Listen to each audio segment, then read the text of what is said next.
사랑하는 여러분, 선교를 이렇게 다닐 때 보면 항상 선교를 다닐 때면 제 마음에 이런 생각이 듭니다. 영광교회가 또 선교를 가는데 선교를 갈 때 하나님이 어떤 마음이실까? 또 영광교회 선교를 향한 하나님의 기대는 어떠할까? 라고 할 때 적어도 두 가지는 추측해 볼 수 있을 것 같아요. 하나는 열매에 대한 기대감 아닐까요? 이 가운데 많은 우리 자녀들이 있고 부모가 계십니다. 여러분, 부모가 자녀에게 갖는 기대감이 뭘까요? 우리 자녀가 그 나이에 맞게 성장하고 열매를 맺어주기를 원하는 부모의 마음 아니겠습니까? 저는 그런 것처럼 영광교회가 선교를 갈 때 무엇보다도 그냥 가는 게 아니라 제자 훈련하는 교회잖아요. 기도 많이 하시잖아요. 기도하고 제자 훈련하고 늘 말씀으로 깨어있는 우리 성도들이 이제 또 준비되어서 또 떠나는구나. 그럴 때 하나님께서는 또 교회를 통해 또 성도들을 통해 갖는 기대감이 있잖아요. 저는 선교 갈 때마다 이 초대교회에 나오는 두 지도자 바울과 바나바를 많이 묵상합니다. 왜냐하면 바울과 베드로를 많이 묵상합니다. 왜냐하면 베드로 사도와 사도 바울이 똑같이 쓰임을 받았지만 그러나 그 쓰임 받은 것은 그들이 어떤 준비와 어떤 세계관과 꿈 비전에 따라서 그 범위는 달라질 수밖에 없기 때문입니다. 베드로는 그가 유대인 선교로 부름을 받았습니다. 그래서 그의 선교는 당연히 유대인 중심으로 이루어질 수밖에 없었어요. 그러나 바울은 이방인 선교로 부름을 받은 겁니다. 그래서 바울은 아시아로 유럽으로 다니면서 선교의 지경을 넓힌 겁니다. 저는 하나님께서 영광교회를 들어쓰시고 또 선교부를 들어쓰시고 또 영광교회를 통해서 성도들을 통해서 선교를 하실 때 갖는 그 기대는 우리가 얼마만큼 준비되었는가, 그 준비된 만큼 하나님이 쓰실 때 저는 바울처럼 많은 세계관과 그리고 선교에 대한 이런 비전, 꿈을 가지고 있었으면 좋겠고 그 준비된 만큼 하나님이 쓰실 때 우리가 감사함으로 순종함으로 나아갈 수 있기를 주님의 이름으로 축원드립니다. 두 번째는 이 하나님의 기대가 저는 순종이라고 생각합니다. 왜일까요? 하나님은 항상 자기에게 전심을 다하는 자들을 향하여 항상 마음을 열고 계신 것을 보게 됩니다. 하나님의 마음이 잘 드러난 성경 말씀 가운데 역대하 16장 9절 말씀이 있는데 우리 같이 읽어보도록 할까요? 온 땅을 두루 감찰하사 전심으로 자기에게 향하는 자들을 향하여 능력을 베푸시나니 아멘. 이 말씀에 보면 하나님의 눈은 온 땅을 두루 감찰하사, 온 땅이에요. 전심으로 자기에게 향하는 자들에게 능력을 베푸신다 라고 말씀하거든요. 저는 이 능력을 우리가 받았으면 좋겠습니다. 우리가 하나님 앞에 예배할 때마다, 찬양할 때마다, 기도할 때마다 받았으면 좋겠습니다. 그러나 이 능력이 나를 위해 쓰지 말고 하나님의 영광과 하나님의 말씀에 순종하는 능력으로 썼으면 좋겠어요. 여러분, 삼손은 그가 하나님께서 주신 능력을 자기 욕심과 정욕에 쓰니까 결국에는 수치를 당하고 그가 결국은 하나님께 버림을 받잖아요. 그러나 우리가 다윗을 보십시오.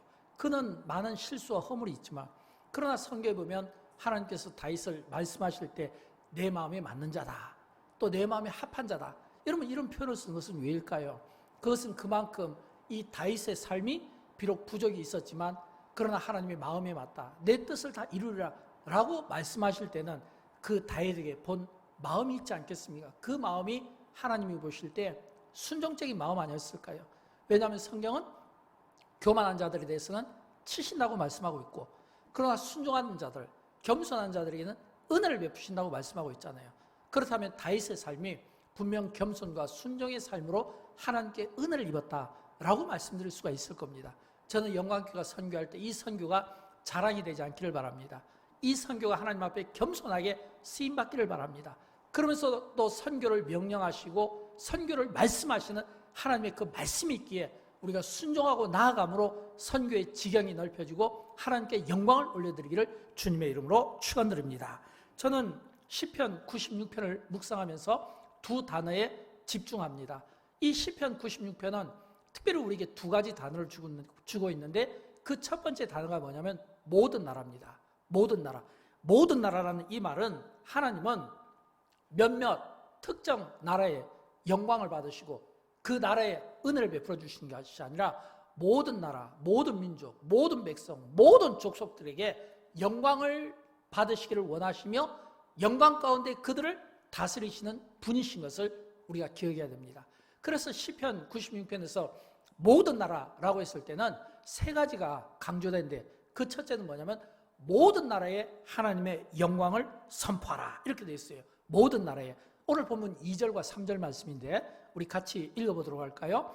여호와께서 노래하여 그의 이름을 송축하며 날마다 전파할지어다. 그의 영광을 백성들 가운데에 그의 기이한 행적을 만민 가운데에 선포할지어다. 아멘.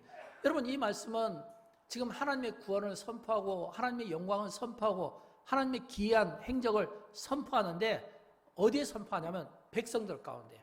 어디냐면 만민들 가운데. 이 말씀 뭐예요? 모든 백성들, 모든 만민들 가운데 하나님의 영광을 선포하라. 이 말은 뭐냐면 그 누구도 이 하나님의 이 영광에, 이 선포에 예외를 두지 말라는 겁니다. 왜일까요? 본문 10절에 보면 예외를 두지 말라는 이유가 나옵니다. 거기에 보면 모든 나라 가운데 이르시기를 여호와께서 다스리시니 이랬거든요. 여호와께서 다스리시니. 이 말씀은 여호와께서, 하나님께서 모든 나라 가운데 계시며 모든 나라 가운데서 다스리시는 분이 하나님이시다, 여호와이시다. 이걸 오늘 우리에게 가르쳐주고 있다고 하는 겁니다. 그래서 하나님의 영광을 모든 나라에 선포하라 이렇게 말씀하는 겁니다. 그 다음에 두 번째는 모든 나라들과 함께하라 라고 하는 겁니다. 오늘 본문 1절에 보면 온 땅이여 여호와께 노래할지어다 이렇게 이야기하고 있잖아요. 근데 7절에 보면 만국의 족속들아 이러고 있거든요.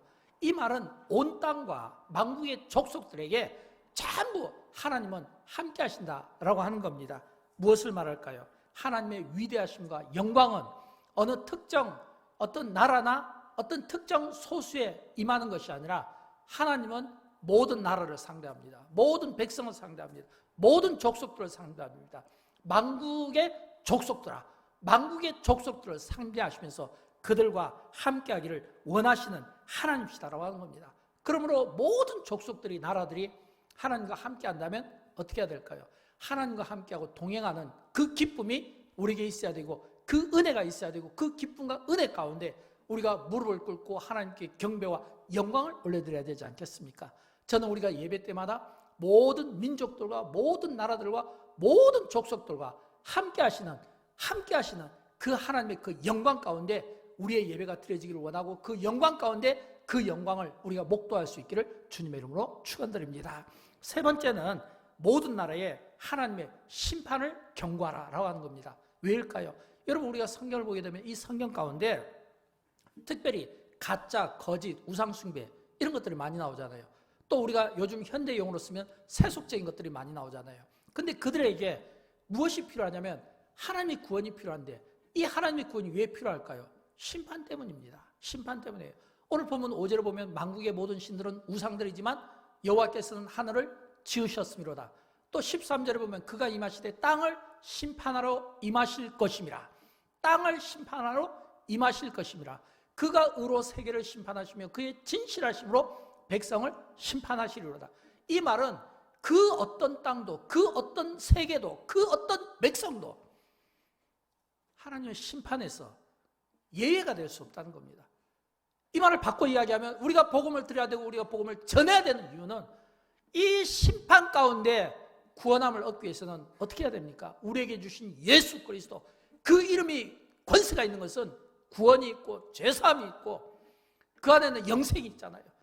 그래서 우리에게 예수 그리스도 이름이 중요하고 마지막 이 심판의 때에 오늘 우리를 구원하시는 이 하나님의 은혜를 입기 위해서는 모든 세상에 복음이 들어가야 되는 겁니다. 그래서 모든 나라에, 모든 나라들과 하나님 영광을 함께하고 하나님의 영광을 선포하며 또 동시에 하나님의 심판까지도 우리가 경고함으로 말미암아 모든 민족이 죄에서 돌이키고 깨닫고 돌아오는 회개와 구원의 역사가 있을 수 있도록 오늘 우리는 하나님의 나라를 위하여 또 심판을 향하여 우리가 멈추면 안 된다고 하는 겁니다. 왜일까요? 사랑하는 여러분, 하나님은 지금 이 순간에도 세계 모든 나라 가운데 일하시는 하나님이십니다.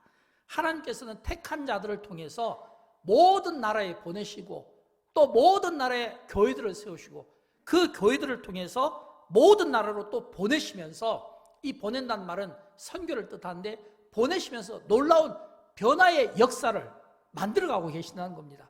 우리가 선교의 역사를 보게 되면 이 선교는 유럽과 미국을 중심으로 해서 이 선교가 흘러왔다가 지금은 이 선교가 지도상으로 보면 동쪽 그리고 남쪽으로 흘러가고 있어요. 동쪽과 남쪽으로 흘러가고 있다는 것은 이 아프리카 그리고 또 아시아 이런 나라들에게 지금은 복음이 들어가고 있고 지금은 그들이 그 복음의 중요한 역할을 하고 있다는 겁니다. 이 말을 바꿔 이야기하면 아프리카나 이 아시아는 이제는 복음을 받기도 하지만 복음을 전할 수도 있는 상당한 확장과 영향력을 가지고 있다는 겁니다.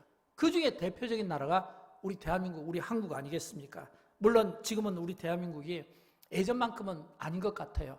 왜냐하면 한국교회가 이 2015년을 기점으로 해서 꾸준한 이 성장과 그리고 많은 선교사들을 보내었다가 2015년을 기점으로 해서 그때부터는 교회가 이런저런 어려운 이유로 경제적인 감소 또 성도의 숫자적인 어떤 감소 거기에다 또 이 코로나까지 겹쳐서 이 급격히 지금은 이 숫자가 줄어들고 있고 재정적인 어려움이 있고 그 재정적인 어려움 속에서 가장 일선에서 피해를 보는 분들 가운데 우리는 선교사들을 꼽지 않을 수가 없는 겁니다.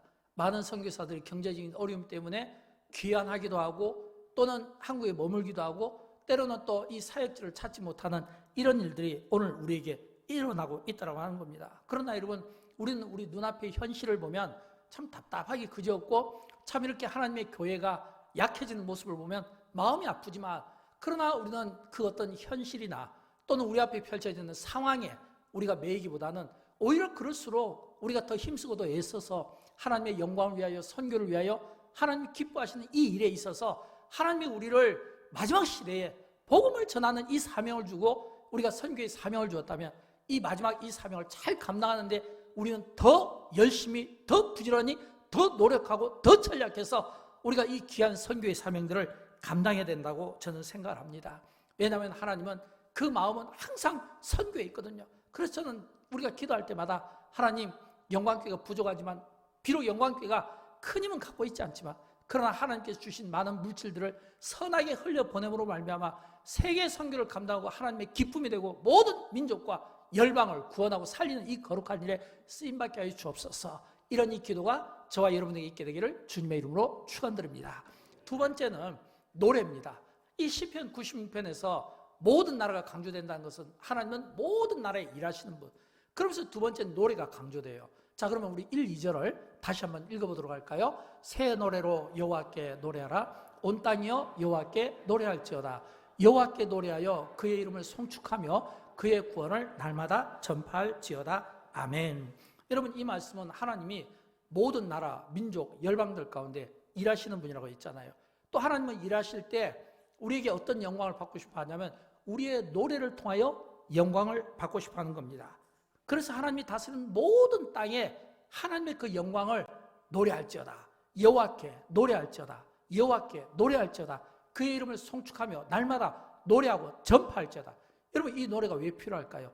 우리가 노래할지어다 이 노래를 선포해야 되는 것은 우리가 만약 이 노래를 선포하지 않고 노래를 부르지 않으면 우리가 선교지 같은 데 가서 노래하자고 말할 수가 없잖아요.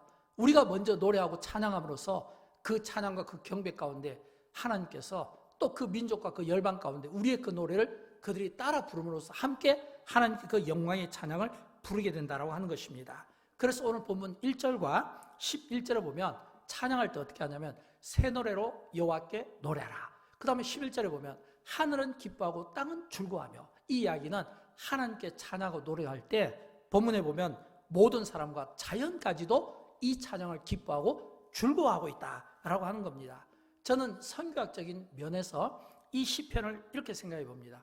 선교학적인 면에서 새 노래로 여호와께 노래하라 라고 할 때 이 노래가 왜 강조가 되고 있을까라고 하면 저는 이렇게 생각을 해요. 여러분 이 새 노래가 지금 만약 교회 안에서 올려진다면 어떻게 되겠습니까? 교회 안에서 우리가 이 찬양을 할 때 불러지면 어떤 이 은혜가 있겠냐라고 하는 겁니다. 좀 쉬운 예로 한번 비교를 해볼게요. 지금 일본에서 지금 베이스볼 지금 세계 야구 대회가 열리고 있잖아요. 물론 뭐 그렇게 성적이 썩 좋지는 않지만 그러나 이 야구 경기장에서 우리에게 이 시선을 끄는 것은 이 선수들만 있는 건 아니잖아요. 또 있잖아요. 응원단이잖아요. 게임에 승패와 관계없이 열심히 열정적으로 응원하죠. 또 뿐만 아니라 그 응원 속에는 반드시 잘해라, 싸워서 이겨라 라고 하는 뜻도 있죠. 그래서 이런 뭐 월드컵이나 올림픽이라든지 또는 베이스볼 같은 이런 월드 베이스볼이라든지 이런 걸 보면 굉장히 많은 함성과 응원이 있는 것을 보게 됩니다. 근데 오늘 본문 1절에서 선교학적인 측면에서 새 노래로 여호와께 노래하라 라고 하는 것은 큰 운동장이나 스타디움에서 많은 사람들의 함성과 응원보다도 더 영광스럽게, 더 그 응원이 힘있게, 더 힘있게 영광스럽게 하나님을 향하여 이 노래를 선포하라 라고 하는 것입니다. 왜일까요?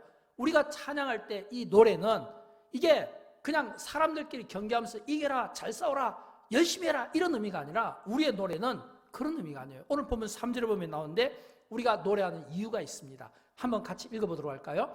그의 영광을 백성들 가운데, 그의 기이한 행적을 만민 가운데 선포할지어다 라고 되어 있거든요.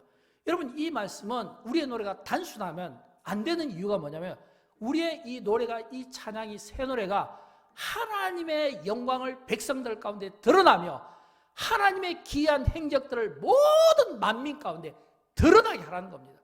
그렇다면 이 찬양은 기가 막힌 찬양 아닙니까? 이거는 뭐냐면 저와 여러분이 우리가 찬양하는 목적 가운데 하나가 바로 이 말씀의 목적 때문이고, 우리가 이 말씀 때문에 우리가 찬양할 때 우리는 찬양 가운데 거하시는 하나님께 모든 영광을 백성들 가운데, 만민 가운데 모든 그 영광을 올려드리는 이런 기가 막힌 찬양이 이 하나님께, 영광이 하나님께 있어야 되겠다라고 하는 것입니다. 또 뿐만 아니라 선교학적인 측면에서 보면 이 새 노래는 오늘 우리 현대에서 이 노래만큼 강력한 이 전달을 가지고 있는 매체가 없습니다. 특별히 아프리카는 더 강한 것 같아요. 제가 이렇게 아프리카를 몇 군데 다녀보면 특징이 있는데, 이 아프리카 사람들은 이 설교보다 이 노래로 더 반응하는 경우가 많아요. 또 뿐만 아니라 우리는 이 설교나 찬양할 때 보면 시간이 딱 정해져 있잖아요. 정해진 시간에 설교하고 정해진 시간에 노래하는데 이 아프리카 사람들은 그게 아니거든요. 왜냐하면 이분들에게는 악기도 없어요. 딱히 어떤 이런 찬양하는데 도구가 없으니까 온몸으로 열정으로 막 정말 있는 힘을 다해서 찬양하는데 이게 시간이 통제가 안 되는 거예요.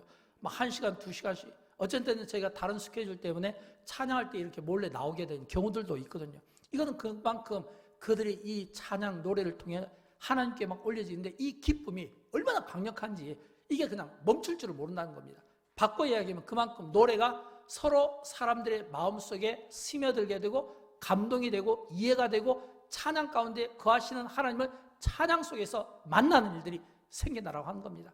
그런 의미에서 이 선교학적인 측면에서 볼 때 이 노래는 매우 중요한 전달이고 복음이라고 우리가 말씀드리지 않을 수가 없는 겁니다. 사랑하는 여러분, 저는 시편 96편을 묵상하면서 딱 두 가지 단어를 떠올려 봤습니다. 하나님은 모든 나라 가운데 거하시는 분이시고 모든 나라 가운데 함께 하시는 분이시다.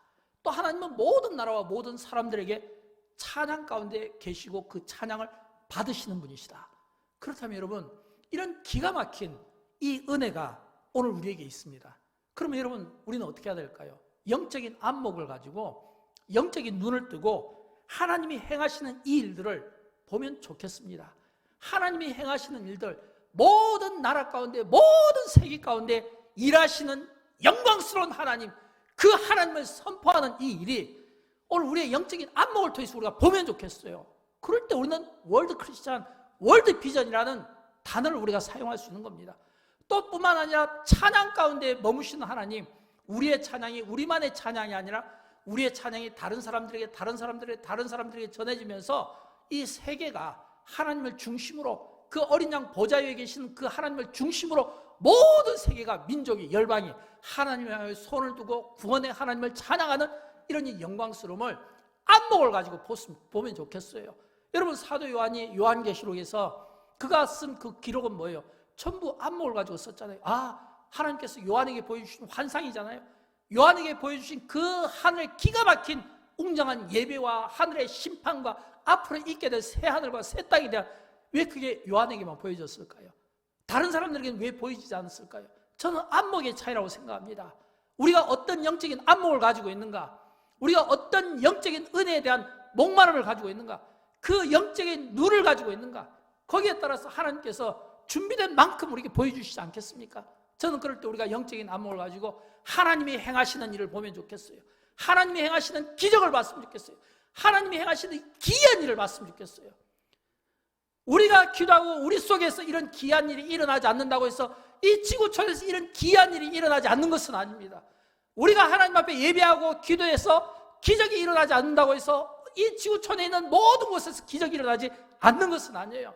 우리가 예배 드리고 있고 똑같이 지구촌에서 예배를 드리고 있지만 어느 곳에서는 기가 막힌 기적이, 하나님이 행하시는 기적이, 하나님이 행하시는 세일을 볼 수 있게 되는 것이고, 또 어느 곳에서는 지금도 기이한 일이 있게 되는 거예요. 이게 하나님께서 우리에게 준비하신 은혜고, 저는 우리가 영적인 안목을 보고 이런 이 은혜를 보고 이 은혜 속에 우리의 삶이 뭔가 새로 날로 변해지고 날로 새로지고 새로 치유되고 회복되어지는 이런 은혜의 역사를 우리가 경험하면 좋겠다라고 하는 것입니다. 저는 여러분 이런 기대가 있으면 좋겠어요. 훗날 영광교회가 모든 백성 가운데 하나님의 영광을 선포하고 모든 나라 가운데 하나님의 영광을 노래할 때 그 영광스러운 그 노래와 그 선포를 모든 사람들이 함께 지켜보고 함께 손을 들고 찬양하는 그런 영광스러움이 있었으면 좋겠습니다. 사랑하는 여러분, 선교와 관련해서 세 부류의 사람들이 있습니다. 열정적으로 준비해서 선교를 떠나는 사람들이 있습니다. 또 그런가 하면 열정적으로 선교를 떠나보내면서 돕는 조력자들이 있습니다. 그런가 하면 구경꾼들도 있습니다.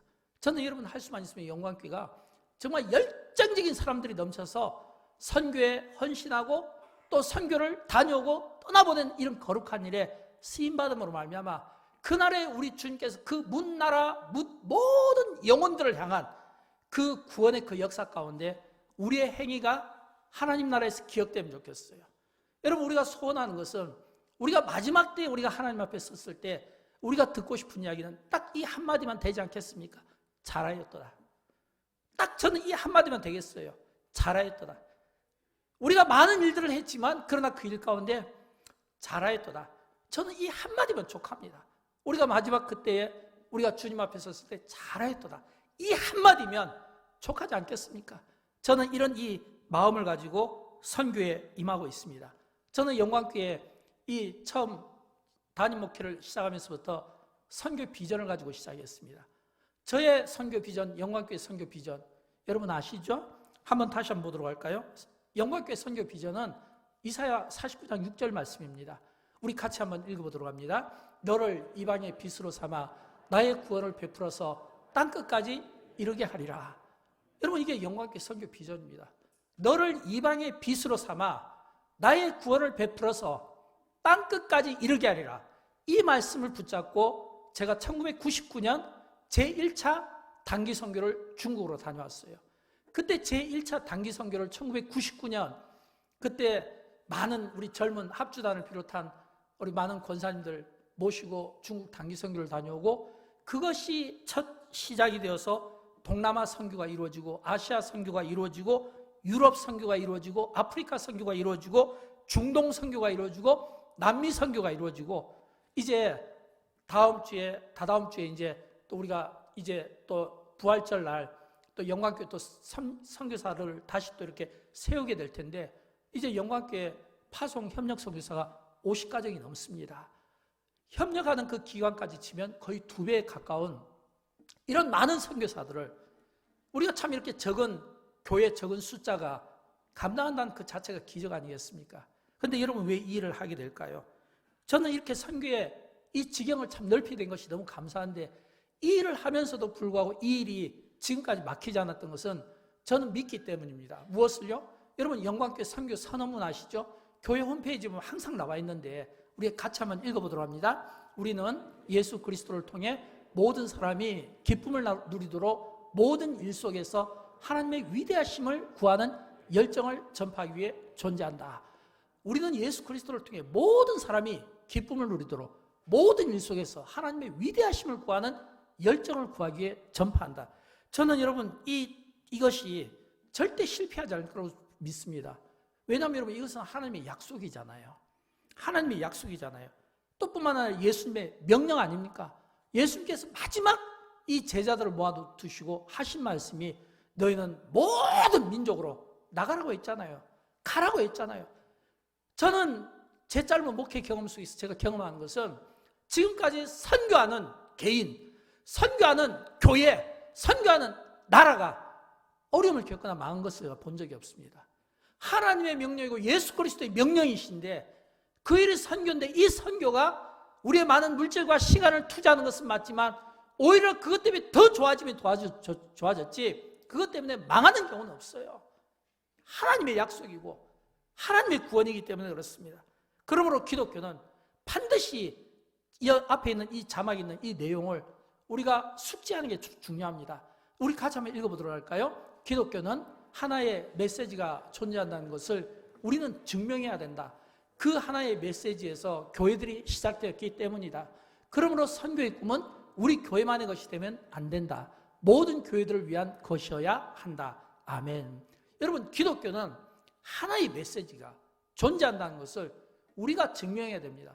그 하나의 메시지, 예수 그리스도의 복음, 예수 그리스도의 복음, 누구든지 예수를 믿으면 제사함 받고 구원을 받는다고 하는 이 메시지를 통해서 교회들이 곳곳에 생기게 되고 이것이 선교의 꿈이 되고 이 선교의 꿈은 영광교회 우리만의 것이 되면 안 되고 모든 이 땅에 있는 이 교회들을 향한 이 선포가 되어야 된다는 것입니다. 사랑하는 여러분, 여러분의 관심이 어디에 있습니까? 여러분, 우리의 관심이 하나님의 관심과 같을까요? 다를까요? 성경에 보면 나와 있잖아요. 에레미야서에 나 여호와는 너희와 생각이 다르다 라고 했잖아요. 생각이 다르다는 거예요. 많은 경우 우리의 관심은 우리 개인에게 있습니다. 물질의 문제, 건강의 문제, 자녀의 문제 또는 재정의 문제, 미래의 문제 나하고 많이 맞춰져 있고 내 주변 사람들과 많이 맞춰져 있고 이걸 부인할 수가 없어요. 이것이 나쁘다거나 잘못되었다는 것이 아니에요. 그러나 우리가 하나님의 관심을 이야기할 때는 분명히 나의 관심과 다르다는 거예요. 이 말은 우리의 패러다임을 깨라는 겁니다. 우리가 가지고 있는 사고와 상식과 이성을 깨라는 거예요. 왜일까요? 하나님의 관심은 나하고 다르게 어디에 있을까요? 여러분, 예수님의 공생애를 통해서 그분의 그 관심은 항상 소외된 사람들에게 있었어요. 병자들에게, 사람들에게 손가락질 당하는 자에게 있었어요. 예수님은 부자도 가까이 하셨지만 가난한 자도 가까이 하신 겁니다. 또 뿐만 아니라 피부 색깔이 검은색도 가까이 하셨고 황인종, 백인족도 가까이 한 겁니다. 이 말은 뭐예요? 하나님의 관심은 모든 사람에게 있고 그 어디에도 치우침이 없다는 겁니다. 자녀가 5이고 자녀가 10명이라고 해서 부모가 그 자녀를 차별하는 것은 아니잖아요. 그것처럼 하나님은 소외된 자에게도 가까이 하시고 관심을 갖고 계십니다. 부자와 가난한 자에게도 가까이 하시고 관심을 갖고 계십니다. 흑인에게도 백인에게도 황인종에게도 가까이 하시고 관심을 갖고 계시는 겁니다. 그러므로 우리가 선교하는 것은 뭐예요? 모든 민족과 열방과 모든 피부색을 초월해서 모두가 하나님의 구원을 얻을 수 있도록 그 구원을 위해서 우리가 아시아도 선교하고 유럽도 선교하고 아프리카도 선교하고 영어를 가진 나라에도 선교하고 불어를 가진 나라에도 선교하고 이 선교의 사명과 이 주님의 이 비전, 이 꿈을 주님 오시는 그날까지 우리가 노력하며 앞당겨야 된다는 거예요. 왜일까요? 오늘 우리 안에 그리스도의 마음이 있었으면 좋겠고 그리스도의 심장으로 불탔으면 좋겠고 우리 가슴속에 피 묻은 예수 그리스도의 그 피가 우리 속에 있음으로 말미암아 모든 민족과 열방을 품고 기도하는 이런 월드 크리스찬 같은 이 믿음이 저와 여러분에게 있었으면 좋겠습니다. 사랑하는 여러분, 이제 영광교회가 이제 오늘부터 이제 34차 단기 선교를 시작합니다. 저는 34차 이 아프리카 차 들어가면서 여러분에게 3가지 기도의 제목을 부탁드립니다. 시간 날 때마다 항상 기도해 주십시오. 첫째는 아프리카 불어권 선교지를 위해서 기도해 주십시오. 굉장히 소외된 선교지입니다. 굉장히 소외되었어요. 왜냐하면 한국인 선교사가 가장 가기를 꺼려합니다. 근데 여러분, 여기서 한국인 선교사가 꺼려하면 그러면 이게 어떤 의미일까요? 이 꺼려한다는 이 의미는 그만큼 이 여러 가지 여건들이 이 한국 선교사들이 가기에 불편한 점이 있다는 겁니다. 근데 여러분 아십니까? 사실은 선교사들 중에서 우리 대한민국 한국계 선교사들만큼 열정이 넘친 데가 없어요. 똑같은 외국인 선교사와 비교해보면 한국 선교사들은요, 성령 충만하죠. 막 기도도 세게 하죠. 찬양도 세게 하죠. 막 복음에 열정이 있죠. 막 빠르죠. 모든 게 열정적이에요. 그러니까 사실은 이 외국인 선교사들보다 한국인 선교사 한 명이 있는 게 이게 더 도움이 되고 어떻게 보면 또 막 이 불쏘시개 역할을 감당할 수 있는 겁니다.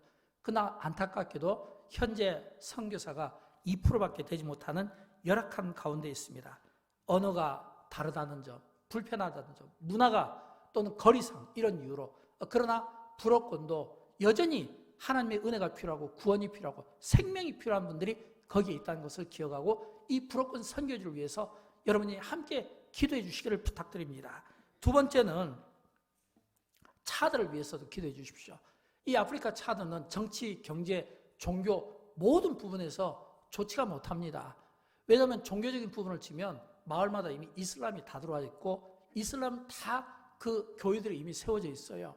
거기에 반해서 이 기독교는 교회가 없기 때문에 이 가정신방을 통해서 예배가 드려지고 기도처소를 통해서 예배가 드려지기 때문에 어떤 의미로 보면 교회가 세워진다는 것은 상당히 자존감을 세워주고 자신감을 불어주고 뭔가 이렇게 기댈 곳이 있는 이런 마음들을 주게 되는 겁니다. 저는 그런 의미에서 이 차드가 이 종교적인 문제가 참 이 기독교가 열악하다, 이걸 기억하고 기도해 주시고, 정치는 뭐 말할 것도 없어요. 왜냐하면 차드의 전 대통령이 테러를 당했으니까요. 지금도 역시 내전과 테러의 위협을 받고 있습니다. 제가 지금까지 33번에 걸쳐 이 선교를 떠났지만 이 해외 여행자 보험 없이 떠난 건 처음입니다. 왜냐하면 그만큼 이 여행 금지 구역이기 때문에 여행자 보험 없이 가는 그런 불편함이 있는 그런 정치적인 어려움이 있고, 경제도 마찬가지예요. 이 경제도 오랫동안 기후변화, 가뭄으로 인해서 물이 나지 않고 호수가 있지만 이미 말라버린 지 오래가 되고, 이 아프리카 차드에서 이 유치원 사역을 하는 김혜정 선교사님이라고 계십니다. 이분이 저에게 이런 이야기를 해요. 목사님, 이 아프리카 차드에 오시면 좋은 경험을 하게 될 거예요. 어떤 경험인데요? 아프리카 차드는 1950년 우리 대한민국을 생각하면 돼요. 목사님은 이 차드에 오시면 1950년과 2023년을 대조해서 비교하며 참 많은 은혜를 누리게 될 거예요. 한번 와보라, 이 소리예요. 그런 이야기를 해주시더라고요. 여러분, 이 아프리카 차드는 한때는 이 정말 좋은 때도 있었지만 지금은 이 아프리카 차드를 가르쳐 아프리카의 죽은 심장이라는 그런 슬픈 별명을 가진 나라이기도 합니다. 이 차드를 위해서 여러분이 기도해 주시고, 또 이번에 이 영광교회를 통해서 이 차드에 정말 이 교회 또는 우물 이런 등등의 아름다운 사역을 통해서 불쏘시개 역할을 함으로 말미암아 그 죽어가는 그 땅이 정말 생명이 살아나고 또 기적 같은 일들이 일어날 수 있도록 또 기도해 주시기를 바랍니다. 마지막으로 세 번째, 차드에서 5가지 일을 하게 됩니다. 이번에 차드에서 딱 4일밖에 저희가 머물지 못해요. 오고 가는 차편이 너무 복잡해서. 근데 4일이지만 첫째가 뭐냐면 현지인 가정신방을 하게 됩니다. 근데 이 현지인 가정신방이 사실은 거기 사람들에게는 이게 교회고 이게 예배가 되는 겁니다. 왜냐하면 예배당이 없기 때문에 가정에서 모여가지고 거기에서 예배를 드리는 거예요. 이게 신방입니다. 그 다음에 두 번째는 초등학교를 방문해서 그 아이들을 또 돌아보게 되고, 우리가 영상에 봤잖아요. 이번에도 저희가 이제 아프리카 불어권에서 많은 저희 아이들, 초등학생들 학용품을 저희가 이제 가져가야 되는데, 그 학용품이 그래요. 목사님, 여기서는 이 종이박스 쪼가리도 굉장히 귀하고 구하기가 어려워요. 올 수만 있으면 최단으로 많이 가지고 오라고 하더라고요. 저희가 이렇게 준비를 많이 했는데 이것이 아이들에게 잘 전달되기를 원하고, 또 신학교도 있습니다. 네 번째는 기도처가 있어요. 이 기도처도 예배 장소입니다. 목표는 뭐냐면 교회를 건축하기 위해서 가는 겁니다. 왜냐하면 교회당이 없기 때문에, 예배당이 없으니까 가정에서 예배를 드리고 또 기도처에서 예배를 드리는 이런 불편함이 있잖아요. 이번에 이 차드를 가서 이 5가지를 4일 동안 저희가 끝내고 또 돌아와야 됩니다. 근데 또 온도가 지금 기온이 40도에서 50도 사이를 오르내리고 있습니다. 매우 무더운 이런 일기가 있습니다. 여러분이 기도를 해주시고, 또 이번 기회를 통해서 또 이 아프리카 차드가 또 영광교를 통해서 정말 귀한 생명과 구원의 복음을 받게 되고, 또 이 일을 통해서 무엇보다 하나님의 그 기대가 만족되면 좋겠어요. 하나님이 기뻐했으면 좋겠어요. 참 그래도 영광교회가 참 선교를 어느 한쪽에 쏠림 없이 균형을 가지고 다양하게 하려고 애를 쓰고 노력하고 있구나. 왜요? 이게 주님의 마음이잖아요. 이 주님의 마음이 모든 민족에게, 모든 사람에게, 모든 족속들에게 동일하게 그 은혜를 끼치는데 영광교회가 참 귀하게 쓰임받기를 주님의 이름으로 축원드립니다. 자, 우리 함께 일어나실까요? 함께 찬양하도록 합니다. 모든 민족에게 이 찬양 가사처럼 오늘 이런 놀라운 일이 있게 되기를 바랍니다.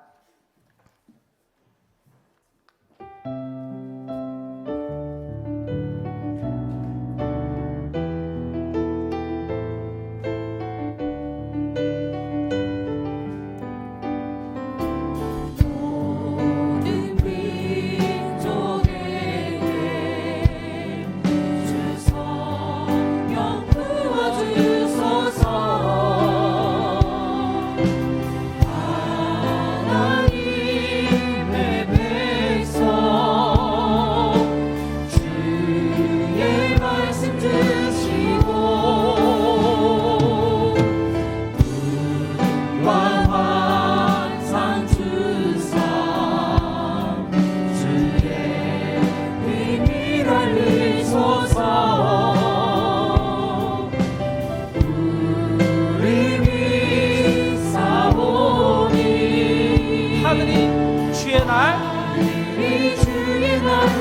응답하게 하소서. 그날엔 주의 영이 임하여 그날엔 주의 영이 임하여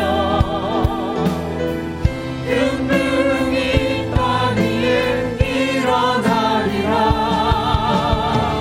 모든 영혼 깨어 일어날 때 주의 소리 부르는 자은 응원되리. 그날엔 주의 영이 임하여